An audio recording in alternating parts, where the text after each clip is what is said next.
Salut à tous et bienvenue sur ce troisième épisode consacré à ma collecte DVD Blu-ray.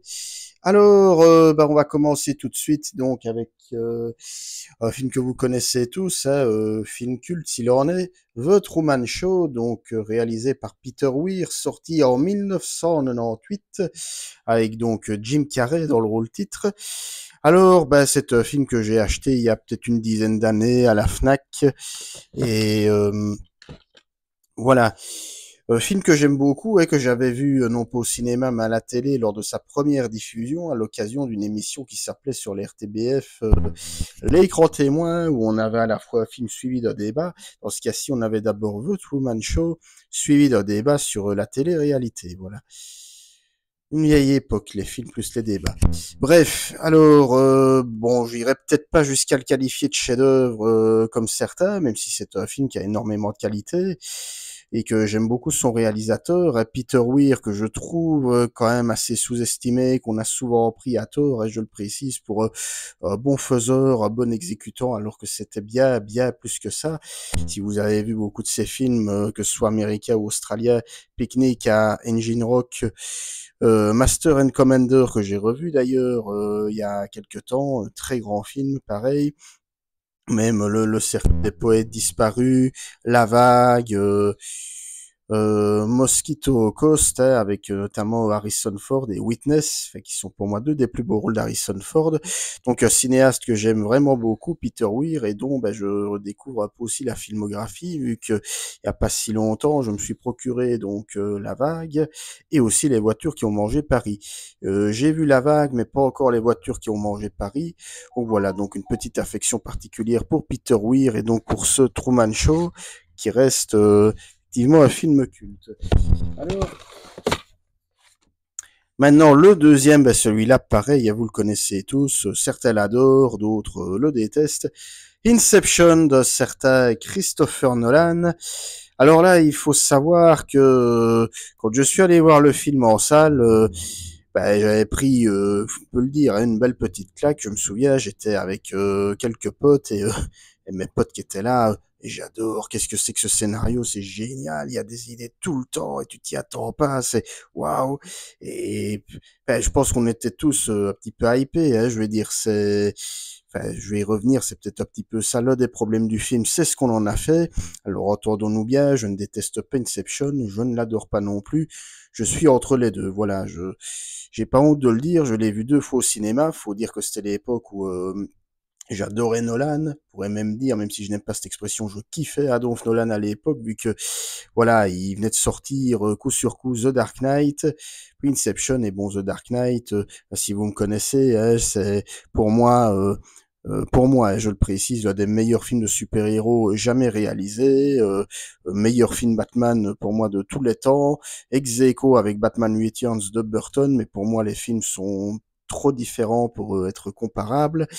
Et donc je me disais, voilà, un nouveau film de Nolan, même si j'avoue que voilà, le projet Inception m'enquiquine un petit peu parce que je me dis, ouais, mais est-ce qu'il va nous sortir son troisième et dernier Batman, quoi, parce que bon, finalement, il l'a fait. Mais bon, bref, Inception, ce qui m'ennuie avec Inception, c'est pas tant le film lui-même que je trouve très divertissant. Encore une fois, c'est ce qu'on en a fait. Voilà, en fait, le souci, c'est que l'intrigue, on peut le dire, est on ne peut plus classique. On a ce mélange comme ça de mélodrame et de SF et de films de casse, qui honnêtement, moi, je trouve est plutôt bien géré, vu que chaque personnage a son temps de présence. Faut dire que il s'est entouré d'une bonne distribution. DiCaprio, Cotillard, Gordon Levitt, Hardy, etc. Niveau casting de luxe, je pense qu'il y a pire. Mais j'ai envie de dire honnêtement Inception, et je dis pas ça pour faire le malin, mais je veux dire il y a rien de compliqué en soi, c'est juste Nolan qui s'amuse, comme il aime le faire avec son montage, à surcomplexifier son récit pour pas grand-chose. Voilà, il y a les personnages qui nous réexpliquent à chaque dialogue ce qui se passe, comme si le spectateur se sentait déjà perdu, alors que non. Donc j'ai envie de dire à un moment donné, alors je suis pas en train de juger qui que ce soit. Il y a des gens qui m'ont clairement dit qu'ils n'avaient pas compris grand-chose à Inception, voire même rien compris. Je ne juge pas, mais j'ai envie de dire, il suffit de, voilà, à partir du moment où les personnages réexpliquent encore et encore les mécanismes du scénario, voilà, je veux dire, il y a un côté petit malin, je veux dire, de la part de Nolan qui, moi, m'embête un peu chez lui, et c'est d'ailleurs ce que j'ai beaucoup reproché à Tenet, que là, j'ai franchement détesté, je ne l'ai même pas acheté. Pour moi, Nolan n'est jamais meilleur que quand il a ses scénarios comme ça, bien construits, bien linéaires, où il est propre pour ce qu'ils sont, sans jouer avec la surcomplexification pour rien, comme Insomnia, qui est souvent sous-estimé, mais que je trouve très bien. Ou ben voilà, tout récemment Oppenheimer, moi j'adore Oppenheimer, ou même Le Prestige, mais voilà, Le Prestige, on a une intrigue comme ça sur fond de dualité, et tout est bien géré. Moi je trouve que Le Prestige à ce niveau-là s'en sort beaucoup mieux qu'Inception ou que Tenet, alors qu'Inception, je le répète, ben, je veux dire, le scénario en lui-même, c'est un pur mélodrame, au même titre que l'était Interstellar. Enfin, sauf qu'Interstellar, bon, là, le film s'inscrit beaucoup plus dans un registre de science-fiction bien précis, hein, Nolan qui disait à l'époque vouloir faire son 2001 bien à lui. Mais voilà, moi, comme je disais, c'est vraiment le problème que j'ai avec Inception. Je ne déteste pas le film en soi, je le trouve même très divertissant, très facile à suivre. Mais c'est quand j'entendais les gens qui disaient à l'époque que le film était voilà, que le film était hyper complexe et que pour ça, bah, il fallait vraiment le surqualifier. On disait même à l'époque, parce que les films sont sortis il y a peut-être 6-7 mois d'intervalle, pas plus, que par rapport à Avatar, c'était un bien meilleur scénario, que Nolan s'en sortait mieux que Cameron. Alors je suis pas... Ben déjà, les deux sont pas comparables, hein, que ce soit en termes de mise en scène et de filmographie. Je suis pas en train de comparer Cameron et Nolan. Mais il s'agirait quand même bien de savoir faire la part des choses. Hein. Je veux dire, il suffit pas d'avoir un scénario faussement tarabiscoté pour prétendre au génie. Et c'est ce que je reproche encore une fois un peu à Inception, c'est que Nolan s'amuse à surcomplexifier son récit pour pas grand-chose. Et le fait de voir le public qui en a fait vraiment un chef-d'œuvre absolu, un chef-d'œuvre, même pas de mise en scène, un chef-d'œuvre de scénario, et j'ai envie de dire, les gens, revoyez un peu votre jugement. Ce film n'a rien de compliqué. Mais rien de compliqué. Et c'est même pas moi qui le dis. J'avais même certains de mes professeurs en cinéma qui avaient même été jusqu'à dire, écoutez, vous comprenez pas Inception, regardez jamais de films de Lynch ou de Tarkovsky, ou ben, ne regardez jamais de Milot Kubrick. C'est voilà, là pour le coup, on a plusieurs niveaux de lecture, on a des récits quand même très complexes sur la condition humaine, sur l'avenir de l'humanité, sur pas mal de choses comme ça. Ce qu'on n'a pas dans Inception, je veux dire, Inception, c'est un mélodrame tâté de SF, de films de casse et même de thriller néo-noir. Et voilà, alors après oui, même le coup de la toupie à la fin du film, c'est sympa, mais je vois qu'il y a des gens, et encore une fois, loin de moi l'idée de critiquer, même si je le fais légèrement, qui consacrent des vidéos YouTube rien que pour ça, sur cette foutue toupie, pour savoir si elle va s'arrêter de tourner ou pas.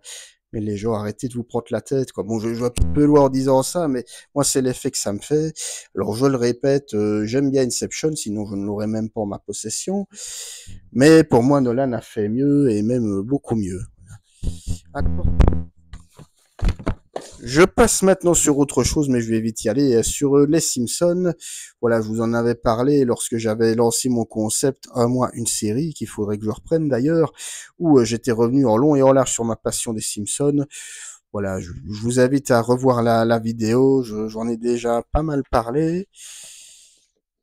Alors, autre morceau que j'aime bien, voilà, The Town de Ben Affleck, film que j'aime vraiment beaucoup. Là aussi, ben, très classique en termes de réalisation et de mise en scène. Grosse inspiration aussi de Michael Mann, revendiquée par Ben Affleck lui-même. Mais on sent qu'en même temps, c'est un film, bon, c'est pas un film d'auteur hein, à proprement parler, mais voilà, Ben Affleck a grandi à Boston, l'intrigue se passe à Boston, il a demandé à l'ensemble de ses acteurs d'imiter, ou en tout cas de posséder l'accent bostonien, donc on sent qu'il y a un vrai travail de recherche effectué là-dedans, et j'aime beaucoup The Town, voilà. Je trouve que les personnages sont bien construits, mention spéciale à Jérémy Renner, qui au départ donne un peu l'impression d'être un personnage un peu voilà Joe Pesci chez Scorsese, hein, je veux dire la petite ordure qu'il faut pas du tout approcher, mais finalement bah, plus le film avance, plus on s'aperçoit que le personnage a aussi son lot de blessures et de souffrances, et plus humain qu'il n'y paraît à première vue. Et je dis moi Ben Affleck réalisateur, moi pour moi c'est un grand oui, tous ses films sont bons, même son tout dernier qui a été un gros échec commercial. Mais The Town, c'est peut-être celui de lui que je préfère en tant que réalisateur. Et en tant qu'acteur, parce que oui, c'est vrai que Ben Affleck est pas forcément le meilleur acteur du monde, même si je l'aime beaucoup en Batman et que je trouve que son jeu s'est amélioré avec le temps. Mais je trouve que quand il se met en scène lui-même dans ses propres films, bah, c'est très bon, quoi que ce soit comme ici dans The Town ou même dans Argo. Donc vraiment The Town, si vous ne l'avez pas vu, est pour moi un beau petit bijou, bon divertissement aussi, et pour moi le meilleur film de Ben Affleck réalisateur. Alors, celui-là, on va vite passer dessus parce que vous le connaissez tous, un gros film culte aussi, Face Off, Volte-Face de John Woo. Pour beaucoup, à juste titre, le meilleur film hollywoodien de John Woo, celui pour lequel il a réussi à mieux retranscrire ses obsessions d'auteur et aussi sa mise en scène, hein, parce que je trouve que le film, même plus de 25 ans après sa sortie, ben, je trouve qu'il vieillit plutôt bien, même s'il y a peut-être quelques, à pas se mentir, hein, par moments quelques excès de cabotinage, hein, je veux dire Nicolas Cage que j'aime beaucoup, mais voilà en Castor Troy au début, bah voilà niveau grimace, quand il se met à chanter du Elvis en gueulant, etc. Bon, c'est vrai que c'est drôle la première fois, mais on se dit que voilà, on fait peut-être un petit peu d'étonne, mais tout comme un petit peu Travolta, donc on sent que les deux acteurs, qui au demeurant jouent bien chacun leur rôle. Hein. Moi, je suis chaque fois impressionné dans le bon sens du terme, dont je vois la manière dont chacun de ces deux comédiens a dû se réapproprier le personnage de l'autre avec les mêmes mimétismes, etc. Même si, bah, après, c'est voilà le personnage de Castor Troy, qui est là, qui est le bon gros méchant, bien sadique, bien pervers, etc. Bon, après, vous me direz, on est dans un film d'action, même s'il y a quand même une dimension psychologique que j'aime beaucoup, le fait que, bah, déjà, il y a que l'idée de départ, hein, qui peut paraître tiré par les cheveux et qui l'est d'une certaine manière, mais retranscrire ça dans un film, entre guillemets, réaliste, hein, situé dans le monde réel, et pas dans un monde futuriste, déjà, pour moi, ça relève de la gageure, et surtout que John Woo arrive à rendre ça sérieux, tout en, enfin, je veux dire, en mettant en avant ces tics de réalisation, quoi, je veux dire. Et donc voilà, Volte-Face pour moi, gros moment d'action qui reste toujours très agréable, très spectaculaire à regarder. Belle prestation d'acteur, malgré, je me dis voilà, peut-être parfois quelques effets grimaçants ou peut-être un peu too much. Bon, on pardonnera tout ça parce que vraiment, pour moi, ça reste du lourd. Voilà. Alors, bon, ici, on rentre dans les films, je vais dire, un petit peu plus populaires, hein, mais voilà, donc je ne vous le présente plus. Intouchable, donc Eric Toledano et Olivier Nakache. Ben, moi, j'aime beaucoup Intouchable, même si je me rends compte que je ne l'ai plus vu depuis quelques temps. Je l'avais acheté, d'ailleurs, un peu comme ça au pif. C'est pas forcément pour moi le meilleur film de Toledano et Nakache, réalisateur au demeurant que j'aime beaucoup. Moi, jusqu'à présent, pour moi, leur meilleur film, c'est Le Sens de la Fête, avec également Jean-Pierre Bacry dans l'un de ses derniers rôles. Mais Intouchable, bon, au-delà de son énorme succès, du foie qu'il a généré au moment de sa sortie, bah, pour moi, c'est un bon film parce que voilà, Toledano et Nakache sont de bons réalisateurs. On sent que ce sont des cinéastes cinéphiles qui ont leurs références bien à eux. Voilà. Ils sont notamment très fans du travail de Claude Sautet, qui se ressort dans beaucoup de leurs films, hein, notamment leur premier. Il y a bah, le fait qu'ils travaillent à deux, hein, donc vraiment un gros effet de camaraderie, aussi le retour un peu au film de duo, hein, ici un duo qui fait mouche. François Cluzet, Omar Sy.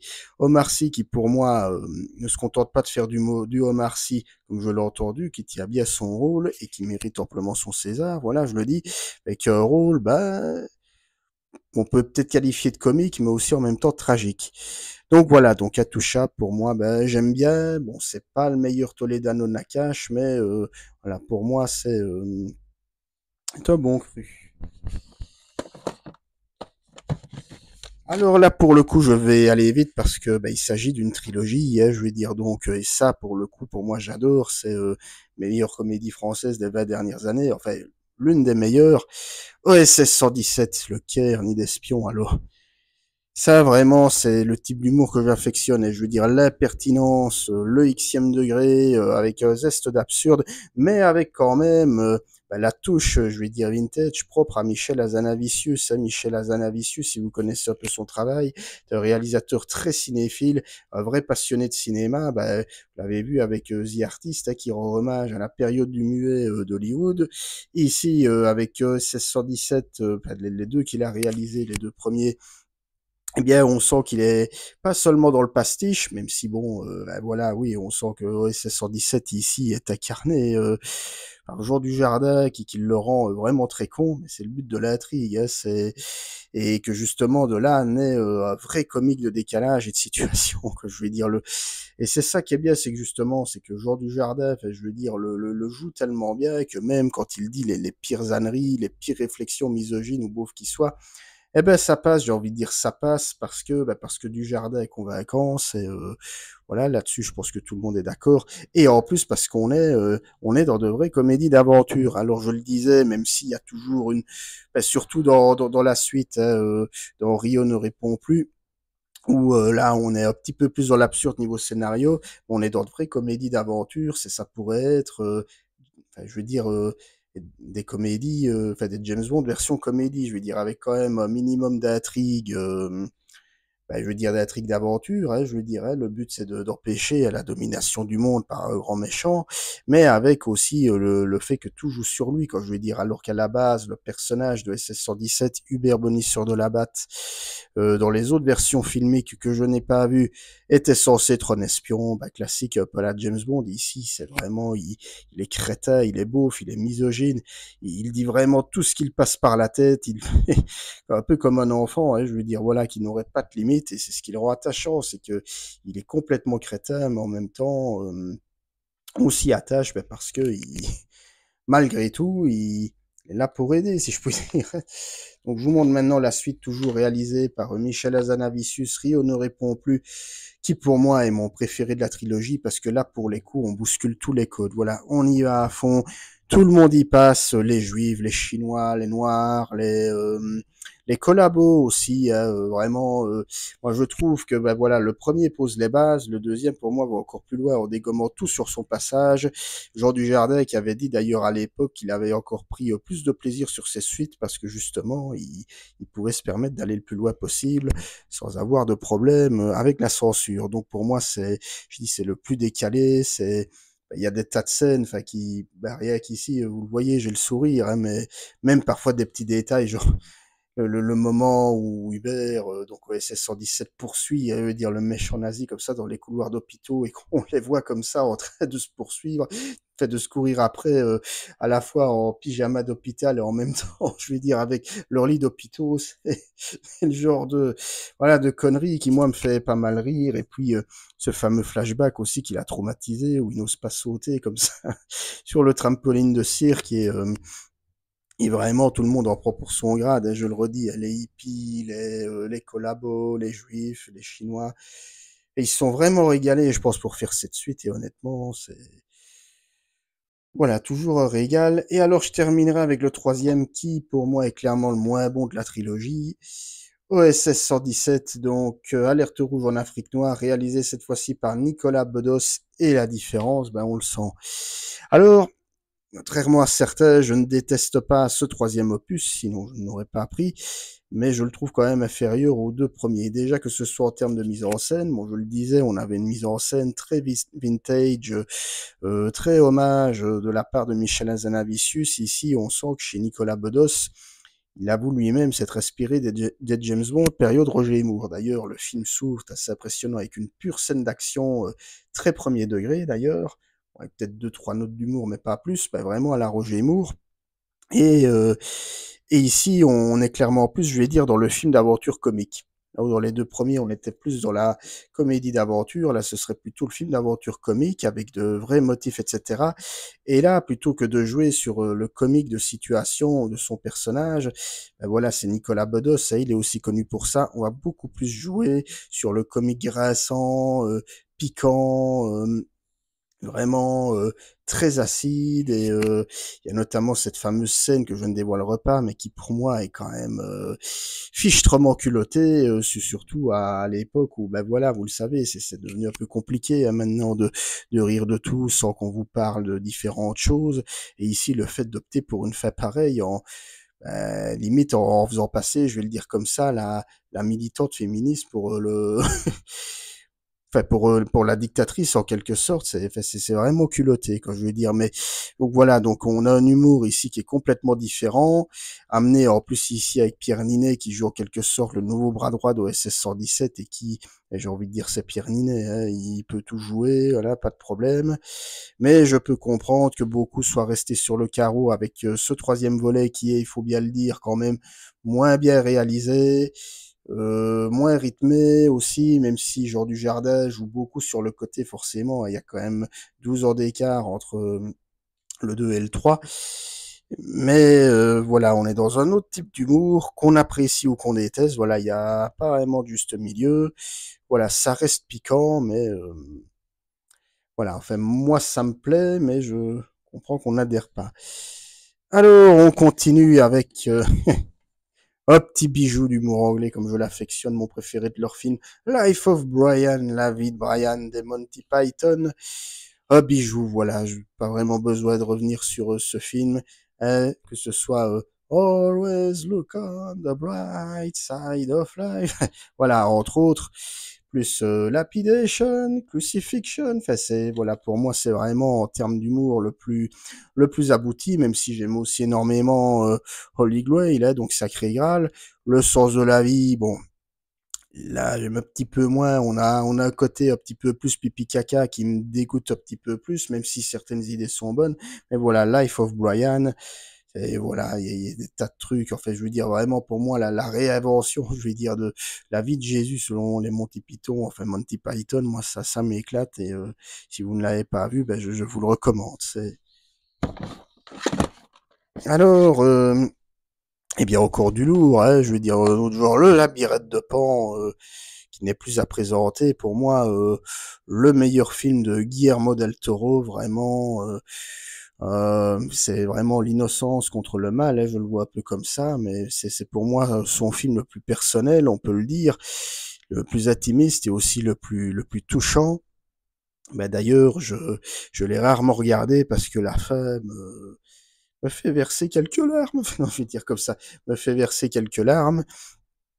Alors aussi cette prestation immense de Sergi Lopez, hein, acteur hispanico-français que j'aime vraiment beaucoup, qu'il a ici, et peut-être dans l'un de ses meilleurs rôles, hein, je veux dire colonel sadique à la botte de Franco, qui est vraiment, qui est détestable au possible, cruel, sadique, enfin qui aime le goût du sang, enfin vraiment l'ordure dans toute sa splendeur et donc voilà, et vraiment l'idée aussi de faire se confronter l'imaginaire le plus pur au mal absolu, c'est une idée, je trouve, de génie, et c'est un thème qui engraine bien aussi le cinéma de Del Toro qu'on avait déjà vu dans L'Échiné du Diable, que j'ai vu il y a quelques années, qu'il faudrait d'ailleurs que je revoie, mais vraiment le Labyrinthe de Pan, si vous ne l'avez pas vu, ben, jetez-vous dessus, hein, c'est un petit bijou, un petit régal, voilà. Alors, celui-là, je vais vite passer dessus parce que je ne m'en rappelle plus tout simplement. Voilà, il y a des films que je sélectionne. La Marche de l'Empereur de Luc Jacquet, qui a une très bonne réputation, est considéré comme les meilleurs documentaires animaliers qui soient aux côtés du Peuple migrateur et de Microcosmos. Oui, je sais, je prends les plus connus. Mais voilà, dans mon souvenir, c'est beau, voilà, la nature en elle-même, alors j'ai différents pingouins, mais vraiment, je sais pas vraiment quoi dire d'autre, tout simplement parce que je ne l'ai plus vu depuis très très longtemps, pas très loin de 20 ans, et enfin voilà, j'aime bien le film, mais j'avoue que j'étais un petit peu surpris tout à l'heure en préparant ce troisième opus de le retrouver là-bas, parce que je me suis dit, je vais pas pouvoir en dire grand-chose de plus. Et voilà. Alors cette fois, on repasse dans du bon gros classique bien sulfureux qui plus est, Le Dernier Tango à Paris, Last Tango in Paris de Monsieur Bernardo Bertolucci avec Marlon Brando et Maria Schneider, dont un film vient de sortir il y a de cela quelques semaines, hein, sobrement intitulé Maria, avec d'ailleurs la magnifique Anna Maria Ollantey, voilà, qui retrace justement cet épisode-là douteux, hein, de la fameuse mode de beurre. Si vous avez vu le film, vous savez de quoi je parle, hein, coquinou. Et donc, voilà, donc le dernier tango à Paris, que je n'ai plus vu depuis très longtemps. Je me rappelle aussi de la séquence finale, je vais pas trop en dire, mais qui était assez cash, hein, tout de même. Mais voilà, c'est le genre de film dont on ne sort pas indemne, hein, je veux dire un peu comme l'Empire d'Essence ou Crash, fait tous ces films qui traitent un peu de la sexualité, mais de manière très crue, quoi. Et bah oui, bah, très bonne prestation de Marlon Brando, aussi de Maria Schneider, qui malheureusement bah, verra sa carrière un peu pâtir de ce film et de la fameuse séquence de la mode de beurre en particulier. Alors je n'ai pas vu le film Maria, j'en ai eu de bons échos. Je serais curieux de voir un peu le résultat, voir si j'ai le temps, mais voilà. Alors, autre chose, donc voilà, la guerre des mondes, War of the Worlds, l'original donc de Byron Askin, non pas la version de Spielberg que j'adore tout autant. Alors, la guerre des mondes version 1952, eh bien, ben moi je l'aime beaucoup. Je n'ai pas vu sa suite qui paraît-il est moins bien, mais voilà, l'original pour moi est très proche, hein, même si pour le coup, c'est pas du tout la même histoire que dans le roman original d'H.G. Wells, mais ici, voilà, les effets spéciaux avec bah, les films de soucoupes volantes, hein, je veux dire, c'était un peu mode à l'époque, hein, comme des soucoupes attaquent la Terre, etc., que j'ai ici, dont je vous parlerai d'ailleurs très prochainement. Et voilà, donc ça vieillit toujours très bien. Il y a aussi l'idée que je trouve très bien. Alors je ne sais pas si Byron Askin est allé jusqu'à s'inspirer d'Orson Welles ou pas, mais bon, des extraits de journaux que l'on voit comme ça affichés sur l'écran qui relatent hein, cette fameuse invasion extraterrestre. Et vraiment, pour moi, ça reste un petit bijou vintage, pas trop kitsch. Et donc vraiment, voilà, pour tous les passionnés de science-fiction, donc La guerre des mondes de Byron Askin. Alors, voilà, celui-ci, bah, vous le connaissez, j'imagine. Pas le meilleur de Burton, loin de là. Dark Shadows, que je n'ai vu, à vrai dire, que bah, qu'une fois. Je l'ai même pas vu au cinéma. Je l'ai pris au moment de sa sortie en support physique. Et alors, ben voilà, pas la peine de le redire. Hein, je veux dire, Burton, on sait bien que sa période 2000-2010 c'est pas forcément ce qu'il a fait de mieux, même si je pense qu'il y a quand même des bonnes petites choses là-dedans. Je parlerai pas de coups de génie, mais voilà, moi je trouve que des films comme Sweeney Todd ou Les Noces funèbres ou même Charlie la chocolaterie, il y a quand même des bonnes choses pour moi à dire. Même si je serais plus cash peut-être sur sa période 2010, mais ici Dark Shadows, donc adaptation d'une série du même titre, qui est quand même très calqué, on peut le dire, sur la famille Adams. C'est assez drôle dans la mesure où Burton, quelques années après, réalisera Mercredi hein, de la famille Adams. Mais voilà, c'est du Burton pur jus, quoi. Je veux dire, soit on adhère pas. Il y a quand même toujours, malgré tout, ce côté décalé, incisif vis-à-vis de la société américaine, mais on sent que le mojo est plus tout à fait là, ou en tout cas, il était plus aussi féroce qu'il pouvait l'être, aux grandeurs burtoniennes, hein, je veux dire. Hein, on pense à Mars Attacks, à Ed Wood, ou même à Edouard Romain d'Argent qui brocardait lui-même, hein, un petit peu, un portrait peu flatteur de la petite banlieue américaine. Voilà, voilà. Alors, là on passe sur des Disney les plus récents bah, que j'adore, que j'aime vraiment beaucoup, Zootopie ou Zootropolis.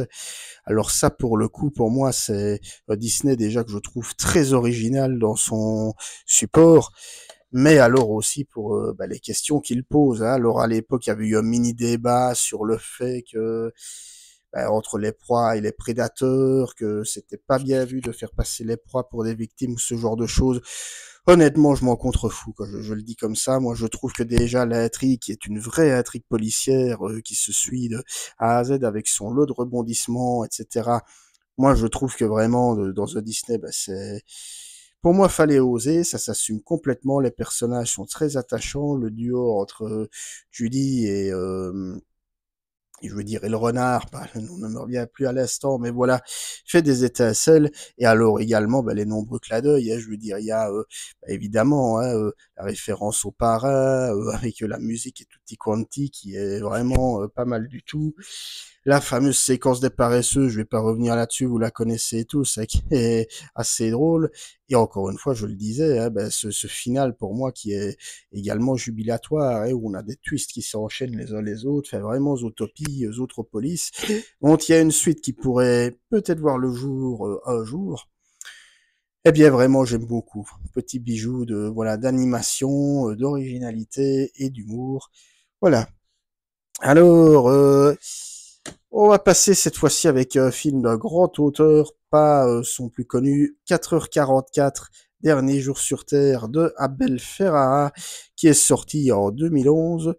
Et alors, ben voilà, je le dis tout de suite, c'est du Ferrara auteuriste, hein, je veux dire pour ceux qui, voilà, qui ne jure, enfin qui ne jure par Ferrara que uniquement à travers ses polars sordides et glauques comme Bat Lieutenant ou King of New York ou L'Ange de la Vengeance, et qui n'adhère pas à sa période autorisme, passez votre chemin, parce qu'ici il est question en gros de la fin du monde, voilà, il y a que ça, l'apocalypse, et on a deux personnages écorchés vifs, Willem Dafoe, son acteur fétiche, et également, alors je vais revoir le nom de l'actrice, Shannon Lee, qui est également son épouse à la ville, bah, qui vont, voilà, le temps d'une nuit, disserter, parler, etc. En attendant cette fameuse fin du monde, mais je le disais, c'est du Ferrara, bah, comme on le connaît depuis le milieu des années 2000, hein, plus apaisé, plus, mais aussi quand même pour moi toujours intéressant. Hein, je dis toujours, c'est pas parce qu'un auteur change de registre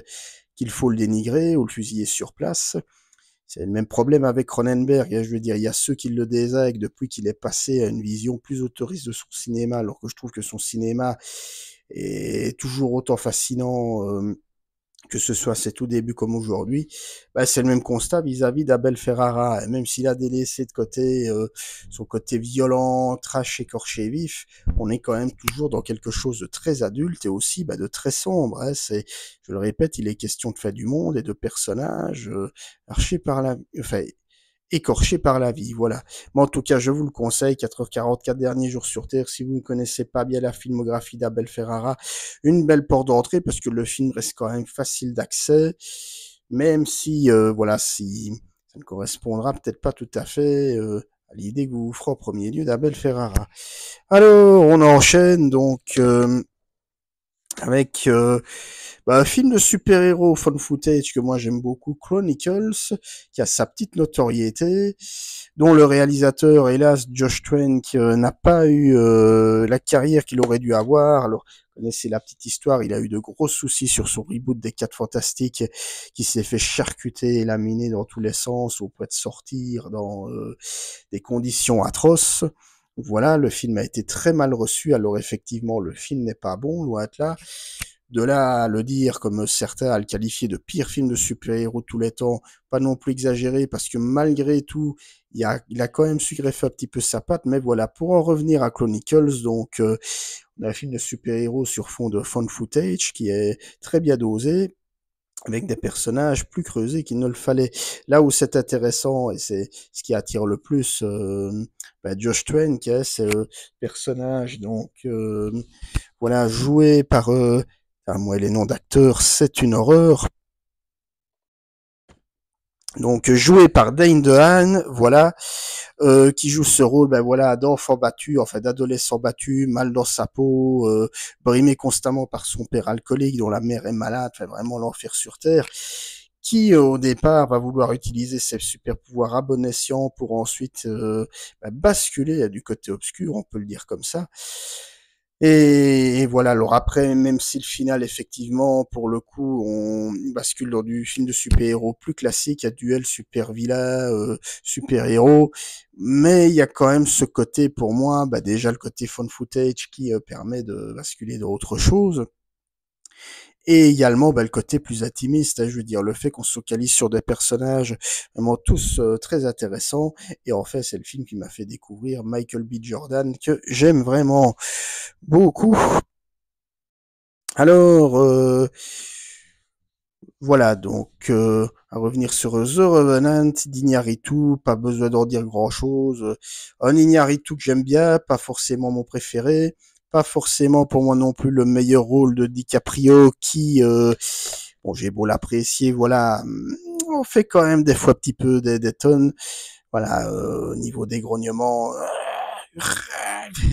Bon, j'extrapole un peu ici, mais c'est un peu ça, quoi. Là, on sentait un petit peu trop le côté filez-moi mon Oscar, et au final, il l'a eu pour ce rôle-là. Là où je me dis que pour le Loup de Wall Street ou les Infiltrés, ça aurait plus fait l'affaire, mais bon, soit. Mais en soi, le film est pas mauvais du tout, il est même très bon. Hein. On a un beau duel comme ça, DiCaprio, Tom Hardy, en pleine neige, certains ont gloussé avec la fameuse séquence de l'ours. Moi, je trouve qu'elle est quand même assez crédible et pour le coup très violente hein, aussi. Et encore une fois, c'est du Iñárritu. Moi, j'aime beaucoup ce cinéaste. Hein, c'est vraiment, voilà, enfin, je veux dire, la part sombre de l'être humain, son côté obscur. Hein, je le reviens encore là-dessus. Et donc vraiment, pour moi, bon cru. Et alors, donc, voilà, donc là, je vais vite revenir dessus. Hein, je veux dire, Once Upon a Time in Hollywood, pour moi, très grand Tarantino, peut-être son film le plus intimiste, on peut même dire le plus personnel. Alors certains ont craché dessus en disant que hein, c'est pas du Tarantino, c'est pas assez violent, machin, etc. J'ai envie de dire, les gars, Tarantino, ce n'est pas que du sang, ce n'est pas que de la violence, ce n'est pas que des stars. Tarantino est un immense cinéphile passionné s'il en est, et je trouve qu'ici, avec Once Upon a Time in Hollywood, il arrive à rendre hommage à cette période de cinéma, au début des années 60, qui l'ont forgé à la fois en tant qu'homme et en tant que cinéphile. Ce qui ajoute pour moi un cachet d'avantage touchant à ce dernier. Alors, donc, cette fois-ci, on bascule, on va dire, un petit peu dans la série B, je serais même tenté de dire série Z avec Frankenhooker. Ah, quelle folie ce truc, c'est Frank Hennon, l'auteur que j'aime beaucoup. Hein, il a également signé sa trilogie Basket Case, que j'aime bien, un peu moins le troisième. Alors ici, Frankenhooker, c'est quoi? C'est une parodie de Frankenstein, et en gros c'est ça, c'est l'histoire de Frankenstein, mais avec un savant fou qui va vouloir faire renaître sa femme, mais ça va donner lieu à des compétences cataclysmiques. Alors, vous l'avez peut-être vu, hein, ça fait partie de ce qu'on appelle la Midnight Collection, hein, donc toute une série de films, parfois série B, voire même limite Z, où, ben voilà, Frank Henenlotter, c'est un réalisateur américain comme ça, petit peu marginal, qui a œuvré dans ce qu'on appelle la 42e rue de New York, début des années 80, où New York est encore considérée comme une ville sombre, poisseuse, etc. Et ici, avec Frankenhooker, on est clairement là-dedans, on est dans une histoire tordue au possible, ben, si vous aimez Bad Taste et Blinded de Peter Jackson, je pense que vous allez aimer Frankenhooker, même si c'est, bon, je vais dire, c'est peut-être un petit peu moins loufoque, mais c'est tout autant barré, je veux dire. Donc voilà, on est vraiment dans presque du cinéma d'exploitation, on prend pas du tout au sérieux, que ce soit en termes de direction d'acteur, même si acteur, je reviens plus sur le nom qui joue, hein, le professeur Frankenhooker s'en sort plutôt bien. Et je vous dis, et en plus c'est pas à mettre devant tous les yeux, je préfère le dire aussi. C'est gore, c'est violent, c'est sexuel, c'est vraiment voilà. Mais n'hésitez pas hein, à le découvrir pour ceux qui ne le connaissent pas. Hein, c'est pourquoi pas un jour que j'en parlerai peut-être, sait-on jamais. Du coup, je serais peut-être tenté par la trilogie Basket Case, on verra bien. Alors, alors je poursuis donc sur un beau diptyque, et quel diptyque, hein, donc voilà. Donc, Mémoire de nos pères et Lettres d'Iwo Jima de Clint Eastwood. Donc, est-on encore besoin de présenter ce diptyque hein, donc, Clint Eastwood qui dresse donc un portrait, si je puis dire, de la bataille d'Iwo Jima à la fois du point de vue américain avec Mémoire de nos pères et du point de vue japonais avec Lettres d'Iwo Jima, et qu'il le fait de manière très bien, très pertinente. Hein, aucun manichéisme dans ces deux films. En plus, très bien joué. Je pense notamment à Ken Watanabe dans Lettres d'Iwo Jima, qui pose justement les bonnes questions sur conséquences de la guerre, les rapports également entre Américains et Japonais, et également ceux qu'ils auraient pu avoir si la guerre n'avait jamais existé. Donc vraiment, bijou. Alors pour le reste, je ris, mais je vais passer vraiment très très vite parce que ce ne sont pas des films, mais c'est voilà les petites annonces d'Elysée Moon que qu'on m'avait offert quand j'étais plus jeune, vu que bon, faut savoir que j'étais très fan des petites annonces d'Elysée Moon étant plus jeune et que bon, je les ai plus vues depuis très longtemps. Hein, pareil, je suis un petit peu détourné, je vais dire d'Elysée Moon, je vais le dire comme ça, même si voilà les petites annonces, moi le comme ça, je vais dire le comique de déguisement, travestissement, moi ça me fait toujours bien marrer. Alors je ne les ai plus revus depuis. Je me dis qu'il y a certains sketchs qui ont peut-être dû mal vieillir, hein, notamment si tu es blonde à forte poitrine, tu m'intéresses énormément. Et je me dis est-ce que de nos jours ça passe encore? Enfin bon bref. Donc voilà. Alors pour le reste alors, autre comédie française considérée comme culte, sortie il y a un peu plus de 10 ans maintenant, Le Prénom, réalisé par, justement, hein, je vais dire par les dieux qui ont réalisé Le Comte de Monte-Cristo, la dernière adaptation, donc Mathieu Delaporte et Alexandre de la Patelière. Alors, Le Prénom, je dois vous avouer que je regarde pas beaucoup de souvenirs, et il faudrait que je le revoie, mais je sais bien que c'est une comédie qui à l'époque m'avait beaucoup fait rire, qui joue un petit peu comme le dîner de con, hein, sur le comique de mots, de situation, etc. Je me rappelle quand même de la performance de Patrick Bruel, qui en tant qu'acteur m'avait jamais vraiment convaincu, mais dans celui-ci je trouve qu'il s'en sortait bien. Alors il y avait aussi Charles Berling, en voilà, qui jouait le rôle vraiment d'un socialiste, mais vraiment complet, et les punchlines entre les deux étaient surtout pas mal. Et Guillaume de Tonquédec aussi, que je découvrais grâce à ce film, mais il faudrait qu'à l'occasion je me le repasse.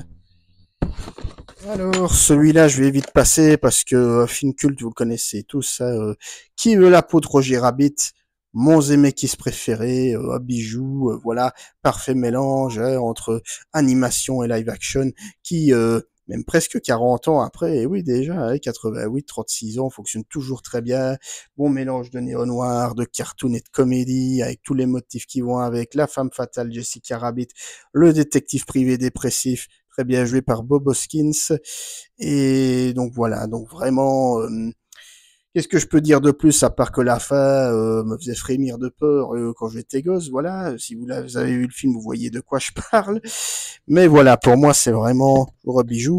Alors là, je vais passer rapidement, hein, c'est de nouveau donc les Simpsons dont j'ai parlé la dernière fois, avec l'intégrale de la 5e saison. Et alors aussi, voilà, les Simpsons, le film. Voilà, que je crois qu'on avait un peu parlé, mais voilà, les Simpsons, le film, moi j'aime beaucoup, à l'image de la série, sortie longtemps après.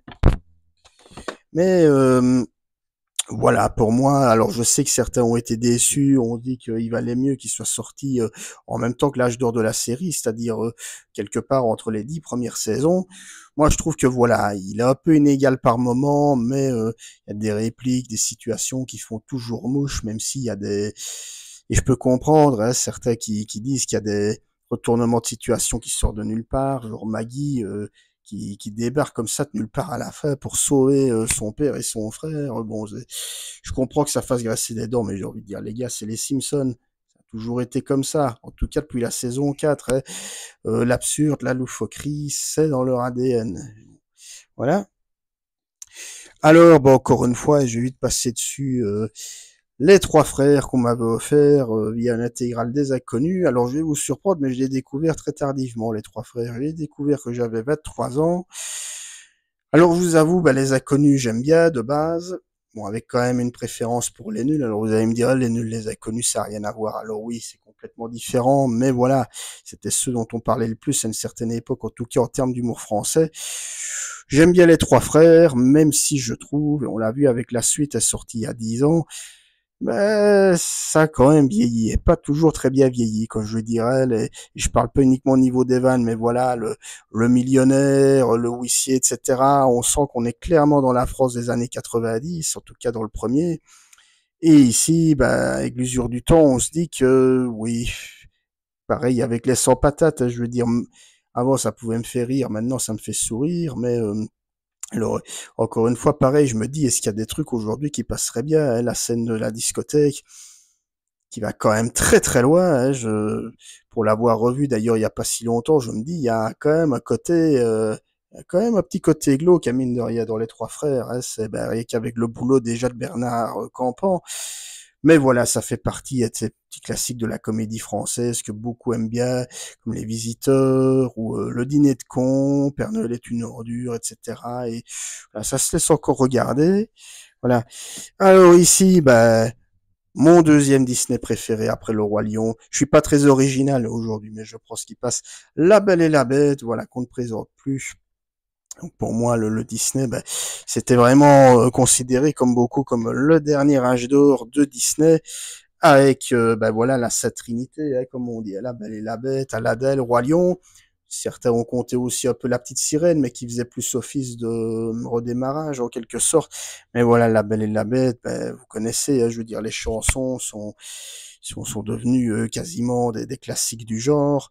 L'histoire en elle-même, et oui, je persiste et signe, non, Belle n'est pas atteinte du syndrome de Stockholm, comme j'ai pu l'entendre, c'est plus réflexif et profond que ça, parce que oui, même dans les dessins animés, dans les Disney, il y a de la réflexion. L'humour, hein, aussi, à travers les personnages de Big Ben, et de Lumière, le traitement de Gaston aussi. Bon, bref, je vais pas vous refaire tout le film, hein, vous le connaissez, il est suffisamment connu pour ça, mais et voilà, même plus de 30 ans après, 33 ans, hein, 91 déjà, ben, c'est marrant de voir que à quel point ils étaient revenus au sommet à ces époques-là. Voilà. Alors, ben, cette fois-ci, on passe sur du grand classique, hein, on peut le dire, La Grande Illusion, réalisé par l'immense Jean Renoir, avec les immenses Jean Gabin, Eric von Stroheim, Pierre Freinet.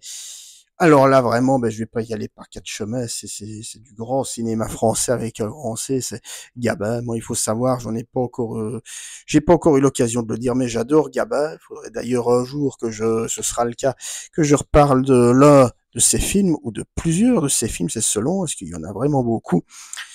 Alors c'est vraiment un film, je l'ai plus vu depuis longtemps, hein, mais j'ai quand même pas mal de scènes qui me reviennent. Bah alors déjà, je vais dire toutes les séquences entre Pierre Freinet et Eric von Stroheim, où vraiment, bah, c'est ça, hein, que culotté en même temps de la part de Renoir, c'est d'humaniser entre guillemets le personnage joué par Eric von Stroheim, qui est quand même directeur d'un camp de concentration, et qui arrive à le faire bien s'entendre, je vais dire, avec le personnage de Pierre Freinet, qui est plus dans la philosophie, etc.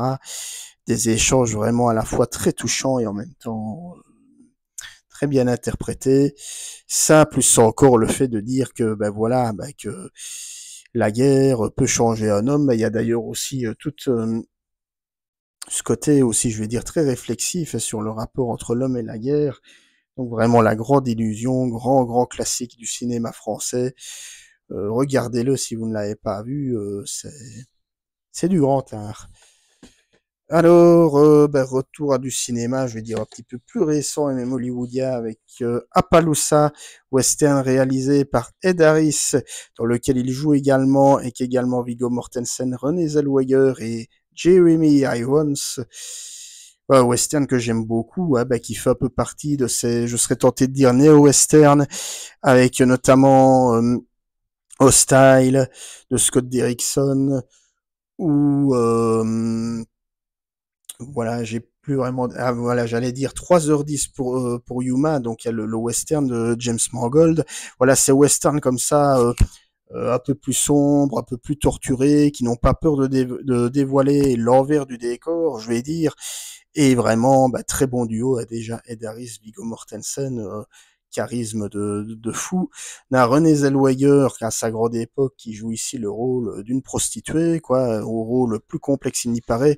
Jeremy Irons, bah, dans le rôle du méchant, hein, on peut le dire, mais encore une fois plus intéressant aussi parce qu'il va jouer sur la duplicité, hein, je veux dire voilà, du maire de cette petite ville, histoire de nous faire comprendre ben, que l'argent peut corrompre facilement, et aussi, ben, voilà, donc western classique, avec tout ce qu'il faut de duels qui sont quand même particulièrement violents, hein, aussi. Alors aussi le personnage joué par Ed Harris, comme ça, qui est lui-même très sombre, dont on ne sait pas grand-chose du passé, et qui, à plusieurs reprises dans le film, se fait un petit peu remettre les bretelles, si je puis dire, par son acolyte, Viggo Mortensen. Donc vraiment, Appaloosa, pareil, vrai beau western, je vous dis, moi, je viens d'inventer quelque chose. Il fait partie un peu de ces néo-westerns comme ça, des années 2000-2010, parce que vous le savez, le western, malheureusement, aujourd'hui complètement disparu, mais de temps à autre, on a quelques westerns comme ça qui viennent nous rappeler à quel point c'est génial les westerns et que, voilà, c'est pas juste des duels au soleil, pour le dire comme ça. Alors, voilà, donc petit bijou, donc Juno, donc réalisé par Jason Reitman, que je n'ai plus vu pareil depuis longtemps. Juno, donc film indépendant entre gros guillemets parce que parce qu'il a non seulement il a cartonné au moment de sa sortie, qu'il a été distribué par la Fox, même si oui, également Fox Searchlight dans le titre.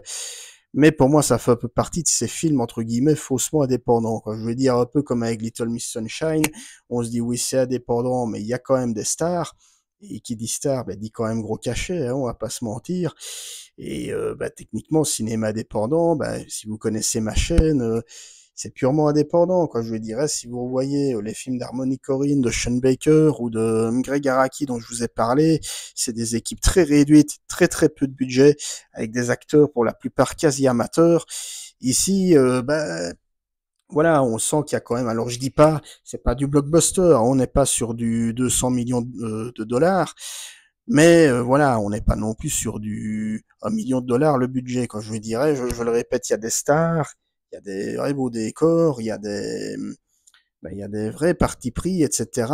Mais voilà, c'est bien fait, c'est bien fichu, même si j'ai pas non plus grand souvenir de ce film. Et puis alors aussi, c'est des films, on ne le dira jamais assez, Little Miss Sunshine et Juno, qui ont été survendus à coup d'immenses renforts publicitaires. Hein. Je veux dire, regardez, c'est le cinéma américain indépendant, c'est à ça que ça ressemble, et c'est voilà des films qui ont connu d'immenses succès aussi grâce à ça, qui ont bénéficié d'une immense promotion médiatique, ce qui n'est pas le cas, loin s'en faut, de la majorité des films indépendants américains, comme je dirais. Donc, on verra bien ce que ça donnera avec le prochain film de Sean Baker, Palme d'Or cette année, que j'attends énormément à Nora. Mais c'est souvent comme ça. Alors, je vais terminer cette étagère par voilà, aussi un petit bijou dans son genre, Blade 2 ou Blade 2 de Guillermo del Toro avec Wesley Snipes. Voilà. Alors très clairement, moi qui suis pas très fan de la trilogie Blade ou Atlas, c'est pour moi mon préféré. Mon préféré, parce que vous me direz forcément Guillermo del Toro, qui a réalisé de faire ce film uniquement en tant que film de commande. Hein. Je veux dire, il l'a fait pour pouvoir faire les Hellboy, mais clairement, voilà, c'est une commande de studio qu'il a acceptée, mais on sent que il a pu y greffer sa patte personnelle. L'idée comme ça de ces vampires, je n'ai plus le nom exact en tête, qui ont leur mâchoire qui s'ouvre comme ça et de la langue comme ça qui sort pour, voilà, une petit côté Alien aussi. D'ailleurs, niveau de l'intrigue, ce n'est quand même pas loin de Aliens, Alien le retour de James Cameron, hein, où on a ces espèces de paracommando de militaires surentraînés qui vont tous faire alliance pour lutter d'immenses bestioles. C'est ici, et je veux dire, on remplacerait les vampires par les aliens, qui ne verraient pas trop la différence, même si c'est pas tout à fait le même film. On a la fin qui est assez riche en rebondissements, peut-être même un petit peu trop, mais on sent que Del Toro, voilà, il remplit son cahier des charges haut la main, il divertit comme il se doit. Il y a des scènes d'action qui sont très généreuses et même assez dantesques. Et d'ailleurs, à ce niveau-là, ça renvoie de loin le premier volet que j'avais revu il y a quelques années, sur lequel je m'étais un petit peu ennuyé dedans, je dois bien le dire. Et voilà, donc voilà, ce sera la fin de cette sélection pour aujourd'hui. Alors aujourd'hui, vous m'excuserez, ça aurait été beaucoup plus classique, hein, avec des films très populaires, je l'avoue. Mais je souhaiterais quand même simplement terminer ce troisième épisode en vous parlant de ceci que j'ai reçu aujourd'hui, dont je me réjouis de vous parler sur la chaîne, la trilogie d'Apu, réalisée par Satyajit Ray, donc grand cinéaste indien dont j'ai déjà le coffret, que vous pouvez voir ici d'ailleurs, hein, donc voilà, j'ai mon doigt en plein dessus, et la trilogie d'Apu qu'il me tarde de découvrir, que je chroniquerai ici sur ma chaîne, et voilà, donc On retournera donc enfin non, ce sera la première fois qu'on parlera de Cinémania. Mais voilà, je voulais terminer ce 3e épisode consacré à ma collègue de cette manière, épisode un petit peu plus classique. Alors ça parlait plus de cinéma populaire, moins de grands classiques, mais on aura l'occasion de bien y revenir par la suite. N'hésitez pas à me dire ce que vous pensez des films chroniqués aujourd'hui dans les commentaires. À me suivre sur les différents réseaux, vous les connaissez, Facebook, X, oui, Instagram, pourquoi j'hésite. Et quant à nous, on se retrouvera très vite pour parler de prochaines critiques ciné, récentes comme anciennes. Salut, salut, ciao.